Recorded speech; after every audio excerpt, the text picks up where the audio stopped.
Hi everyone, happy Monday. So over the past few days I've been reminded about a lesson that I used to give to students.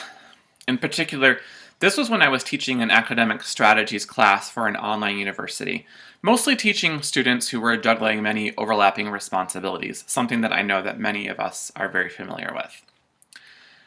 And during the time management seminar, I would talk to them about small gifts of time. See, many of my students would get overwhelmed by the enormity of what they had to do, and they would get stuck. They weren't thinking about getting one post done, or getting one section of a chapter read, or responding to one email. They were thinking about everything in its entirety. So, being me, I talked to them about making lasagna. As I mentioned in last week's video, I love to cook, and one of the things I love to cook from scratch is lasagna, including homemade pasta. And the thing about making lasagna from scratch is that it's a commitment. It's a project. Start to finish, making lasagna, including the pasta, would take me anywhere from 3 to 5 hours. But I'm not moving the whole time, right?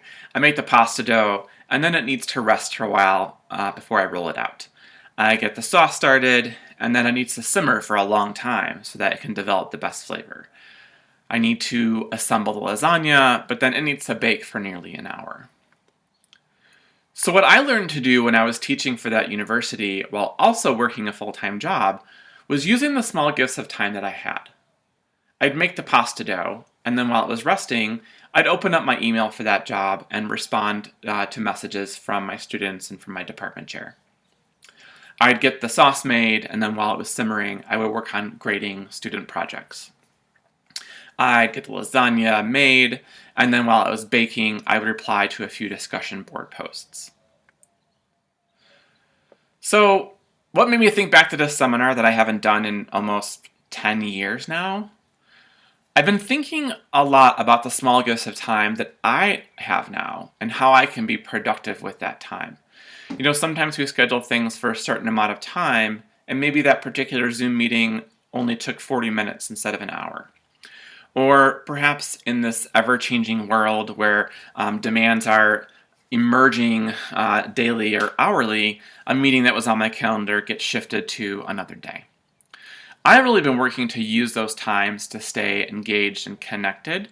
And for me, it might mean a few minutes of free writing to brainstorm topics for Thoughtful Thursdays or for Monday Musings. Or revisiting a workshop lesson plan to see if there are tweaks that could be made to it.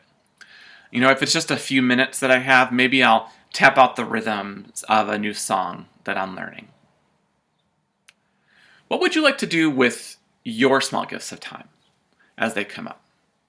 Maybe you've been meaning to organize your electronic files or your emails into folders. Maybe there's a piece of research that you've been meaning to read to see how it applies to your work. Maybe you're trying to learn a new language and you can use that 10 minutes that you just got back to review some vocabulary. Or maybe now you want to learn how to make homemade lasagna. It's really easy to let those small gifts of time get away from us.